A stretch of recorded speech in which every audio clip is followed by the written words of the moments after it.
I'd like to talk to you today about passion and inspiration. These are concepts that are very near and dear to my heart. So I've always been a scientist at heart growing up. I was very interested in the body, how the body worked. I wanted to be a doctor. I wanted to understand how to optimize the workings of this biological computer that runs our lives. We live in this incredible machine, and medicine really attracted me to that. But what I was really interested in was this optimization aspect. I wanted to increase my performance through any method I could find. So thus I became interested in things like health and fitness and optimizing my life through nutrition, through sleep, and through other methods. So things shifted a little bit when I came to Colby. I became more interested in the brain. It's this simple 3-pound blob of jelly sitting in our skulls that also happens to be the most complex known object in the whole universe. Who would have thought? And it's incredible. It's this computer sitting right here. It runs all of our lives, everything about us, our social relationships, the math problems that we compute. Everything we do, run by our brains. So how could I optimize this device sitting in here? So I poured through the research. I did my standard method of looking through internet articles for hours on end and discussing that with my brother for hours on end. Super geeks. But we would always come to incredible realizations. And what I realized is that the one constant for optimizing brain function, meditation. Meditation. So, fascinated by this discovery, I decided to start meditating very religiously. I took up the practice, and pretty much every day for a whole year, I started about a year ago, I've been meditating, and I noticed some really cool things happen. After a few months, I started to notice that I would feel this just pervasive sense of peace overwhelm me every time I would sit down on the cushion. I just felt so calm and so centered. And this is something that I felt every time I did this, and it extended throughout my daily life. Taking this aspect of non-judgment to your thoughts, taking this aspect of just watching the inner stream of consciousness float by, and applying it to daily life is called mindfulness. Mindfulness is taking that non-judgmental frame of mind and applying it to every conversation you have. When you're running on the treadmill or lifting weights, talking with your mom or your friends, or even just listening in to your professor at a lecture. Mindfulness helps you be there, helps you be concentrated and focused and in the zone. So, I thought these were such powerful concepts, and they were so beneficial to my life that I wanted to create a community of people that could practice mindfulness and meditation. So thus, I created the Mindfulness Club at Colby. I wanted to create a community of people that could come together with the same ideals of watching their mind float by and coming to understand how to optimize the inner workings of their mind. And I think this is something that is so powerful. We should have it at every college across the nation. And there's so much research backing mindfulness and meditation. We're coming to a meditation revolution. So many benefits. It is incredible for your physical and mental health. We see increases in the gray matter, the outer layer of your brain, from meditation. We see incredible drops in stress hormone levels. I could go on for hours about this.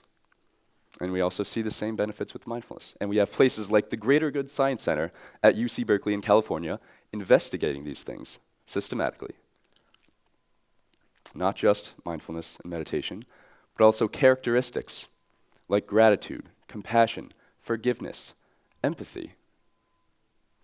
Across the board, what do they find? Measurable benefits in health and happiness. These things can actually measurably benefit your life. And that's powerful.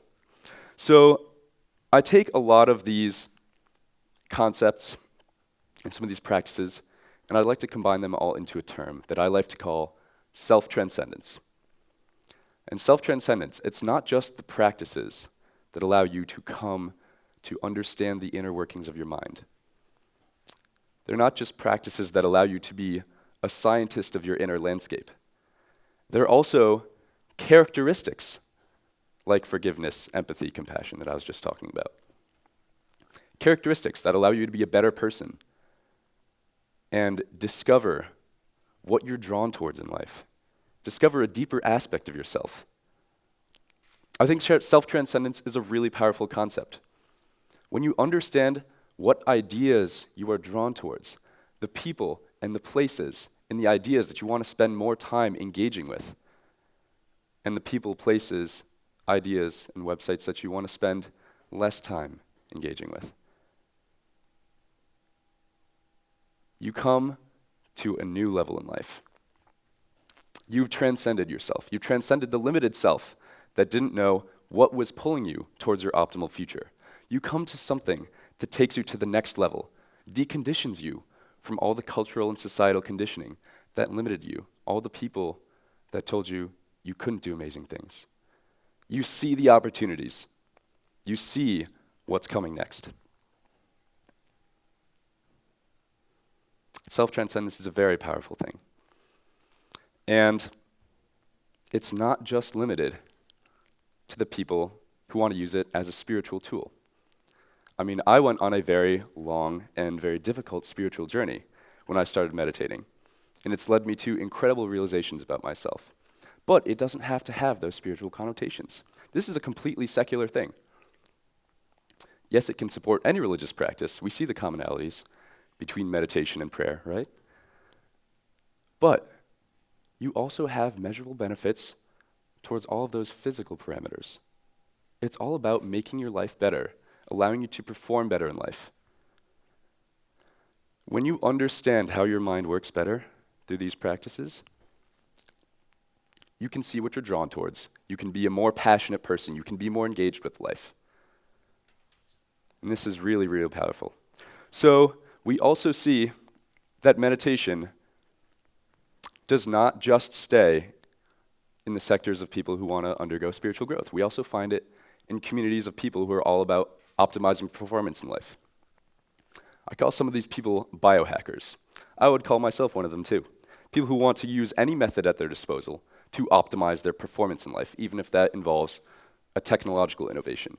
So a biohacker might use something like neurofeedback, which is something where they have, let's say, a meditation headband wrapped around their skull, measuring their brain waves that their brain's emitting, and feeding that information algorithmically back into some earbuds that allow them to, in real time, enhance their meditation. And they say and experience that this technology allows their meditation to be more effective, more efficient. We also see self-transcendence, characteristics, and practices found in some of the top echelons of society. Some of the world's most influential billionaires, when you dissect their common daily habits, one of the top ones is meditation. These are self-transcendent people, not just because a lot of them meditate, but they care about making an impact. They have an idea and they want to share that with the world. You have people like Peter Diamandis of the X Prize, Mark Zuckerberg, Steve Jobs, Bill Gates, Elon Musk, incredibly influential people who have added incredible things to our world. They are self-transcendent people. And it seems like they might be so out of reach. What they've done is so out of reach. But their attitude is to impact 1 billion people. They want to say, I'm going to influence a lot of people's lives. If they have an idea that drives them, they're going to make a difference. And even though they might seem like their place is so unattainable, they started exactly where we all were, as curious young adults. That's where we are. We have incredible opportunity. We're living at the most exciting period in all of human history. the most exciting period. We have so many tools at our disposal. With the invention and proliferation of the internet, we have things like crowdsourcing, crowdfunding, and social networks to allow us to do anything in life that we want to. If we want to start a business, if we want to have a really great project idea. This is how you use self-transcendence and the use of finding what your passions are. To help find your niche in the world, to help make your mark on civilization. You can find any expertise you need from crowdsourcing. If you want to start a software company, if you want to make a website and you don't have programming skills, you can find it through crowdsourcing. You can use crowdfunding with websites like Indiegogo or Kickstarter to have people fund your great artistic project or a really great business idea. This is becoming more and more common. It's a lot easier for anybody to have that impact. So everybody, you just need to have an idea that drives you. Find that within yourself. Find the thing that makes you get up every single morning and say, I want to make an impact.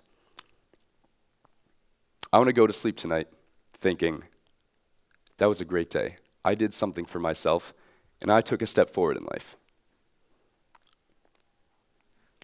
We're living at the most exciting period in all of human history. The entrepreneur is so empowered. Anybody who wants to do anything with their life, start a project, or do anything at all, so empowered with all of these tools. What do you guys want to do to make that impact? Let's use things like meditation and mindfulness to connect with our inner selves and figure out how we want to be passionate people in the world, how we want to inject that passion into what we do every day in class or with our careers. How can you discover what you want to do to impact the world? My dream, I'm an ideas guy. I want to create a unified philosophical framework of all of the ideas and knowledge in the world that informs us how to live our lives the most effectively and teaches our international and national political systems the most effective roadmap towards our optimal global future. And under that framework, I've simply discovered that self-transcendence is the most rationally useful prescription for leading your best life possible. So how do you want to wake up every day excited to change the world? How do you want to make your mark on civilization? Let's take advantage of the fact that it's 2015 and we have so many more opportunities open to us than we ever have before. How do you want to impact the world? Find an idea that drives you and run with it. Don't let anybody stop you. What is your vision of the world? What do you want the world to look like? And how do you want to help bring that about? Thank you.